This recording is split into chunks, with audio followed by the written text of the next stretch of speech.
Olá pessoal, tudo bem? É com grande satisfação que aceitei o convite da diretora do Colégio José de Alencar para falar um pouquinho com vocês e contar a minha história de vida. Então, eu sou natural de Salto do Lontra. Quando eu tinha 3 anos de idade, a minha família se mudou para Nova Prata do Iguaçu. O meu pai é o Tonho Borracheiro e a minha mãe é a Maria Enfermeira. Então, eu fiz todo o meu processo de formação pessoal e profissional dentro de Nova Prata do Iguaçu. Estudei no Colégio Cristo Redentor no ensino fundamental e no ensino médio no José de Alencar. Então é com grande satisfação que a gente conversa um pouquinho e fala um pouquinho dessa história, porque ela é a base de todo o processo pelo qual constitui tanto a minha vida pessoal quanto a minha vida profissional. Eu costumo dizer que foi um privilégio sem tamanho ter a oportunidade de ter professores como eu tive nessas duas escolas, nesses dois colégios. O que eu vejo dos professores do município de Nova Prata do Iguaçu é uma morosidade na formação da constituição da profissão de professor que se vê em poucas pessoas e poucos profissionais. Há um certo orgulho em ser professor em Nova Prata do Iguaçu. A gente vê como eles tratam tanto a sua formação quanto ao processo ao qual eles se inserem com a sua formação.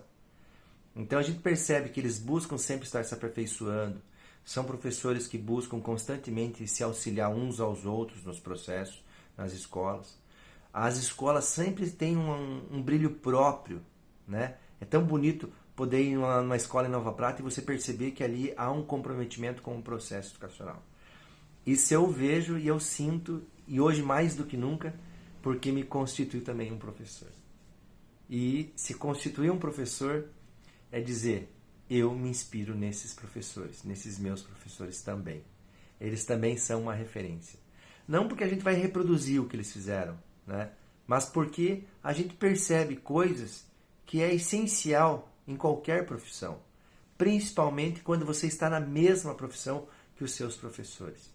Então, ter esse orgulho próprio pela profissão, ter esse comprometimento pelo ato educativo, foi o que me potencializou. Não só na minha profissão, mas também a me constituir e a me encontrar. Por quê? Porque como meu pai era borracheiro desde sempre, então praticamente eu também nasci dentro da borracharia. E o mundo do trabalho é constituído pelo trabalho desde cedo. Então, aprendi a trabalhar de borracheiro e estava predestinado a ser borracheiro também durante a minha vida toda.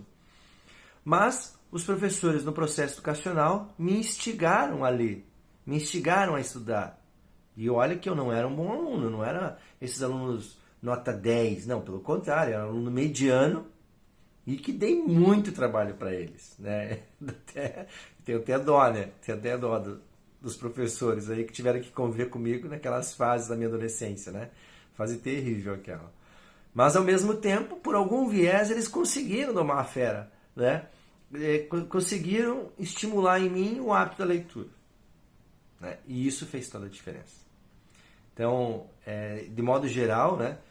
Eu sou um estudioso, hoje estudo, adoro, me sinto com peso de consciência quando eu não leio, né?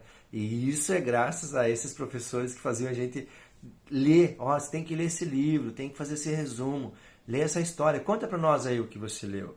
O que você entendeu desse livro? E aos pouquinhos eu fui contando as histórias, fui dizendo que eu compreendi, fui compreendendo esse mundo mágico da leitura, né?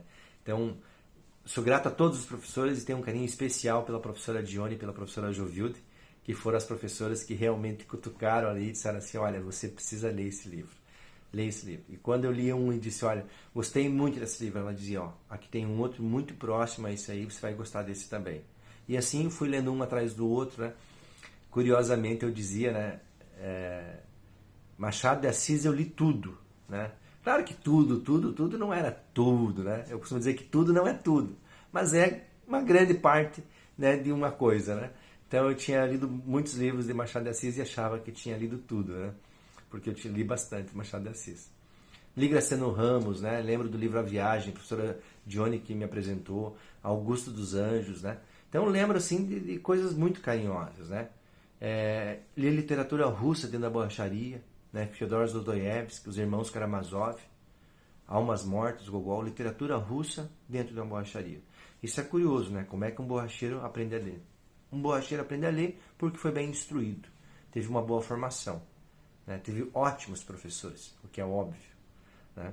Então, sou muito grato aos professores da Nova Prata do Iguaçu, sou muito grato aos meus professores, ao meu processo educacional, e dizer que esse processo em Nova Prata foi muito determinante na minha carreira profissional. Eu não segui a língua das artes nem da literatura, eu fui para uma outra área, porque na borracharia a gente consertava muito pneu agrícola, de máquinas agrícolas, e eles vinham sempre com aqueles resíduos de calcário, né? Aquele pó meio branquiçado que eles colocam para fazer a correção da acidez. E eu acabei fazendo faculdade de licenciatura em Ciências, com habilitação em Química. E fiz a minha faculdade durante o período que eu estava trabalhando de borracheiro em Nova Prata. Então, muitas vezes a minha mesa era 3 pneus velhos e um papelão. E eu lembro assim que muitas vezes as pessoas chegavam na borracharia, viam um borracheiro estudando e diziam: para que você lê tanto? Para que ler tanto, né? E eu não tinha as respostas na época, né? Mas eu tinha um desejo que era poder ter uma dignidade social, que a profissão de borracheiro nem sempre oportunizava. Então, foi muito difícil tomar decisões na direção dos estudos e você tendo que botar a comida na mesa como prioridade, né? Então, quem tem fome tem pressa, mas quem não tem dignidade deve ter mais pressa ainda. Então, me constituo no mundo educacional buscando uma dignidade social. E graças aos professores que me estimularam a estudar, a ler, eu percebi que a educação era uma alternativa, era um caminho. E quando eu falo em caminho, eu gosto muito de pensar no caminho que é do poema do Antônio Machado, que o caminho se faz caminhando, passo a passo, golpe a golpe.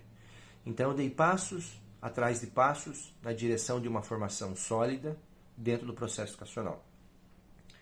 Então no ano de 2004, no ano de 2003 que eu concluí a graduação em Palmas, foi também o ano que eu participei do processo seletivo para o mestrado na Universidade Federal do Paraná, qual fui selecionado.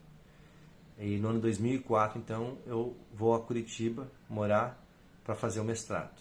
Termino em 2006, em 2007 eu entro no doutorado e termino em 2012. Mas no ano de 2008 eu participo de um processo seletivo para professor na Universidade Federal do Paraná e sou selecionado. Em janeiro de 2009 eu inicio a minha carreira docente como professor da Universidade Federal do Paraná. E acho isso muito bacana, porque a Universidade Federal do Paraná é a universidade mais antiga do Brasil e ela tem na sua gênese, né, ela foi construída pelo povo paranaense, em Curitiba, com a missão de legitimar e fortalecer a identidade do povo paranaense. Então eu sinto muito orgulho da história da universidade e da minha própria história, porque sou um paranaense que estuda dentro do estado do Paraná e hoje atuo na Universidade do Paraná, que é para fortalecer a identidade do povo paranaense. Então me sinto com a minha identidade comprometida enquanto paranaense, com a minha instituição, e dizer assim que é uma satisfação poder falar um pouquinho aqui brevemente dessa história e dizer para vocês que logo mais eu vou estar aí conversando com vocês e a gente vai poder conversar muito mais coisas a respeito desses paranaenses, né, que fazem a história e fazem a sua própria identidade. Valeu, pessoal, um grande abraço e logo, logo estaremos juntos. Até mais.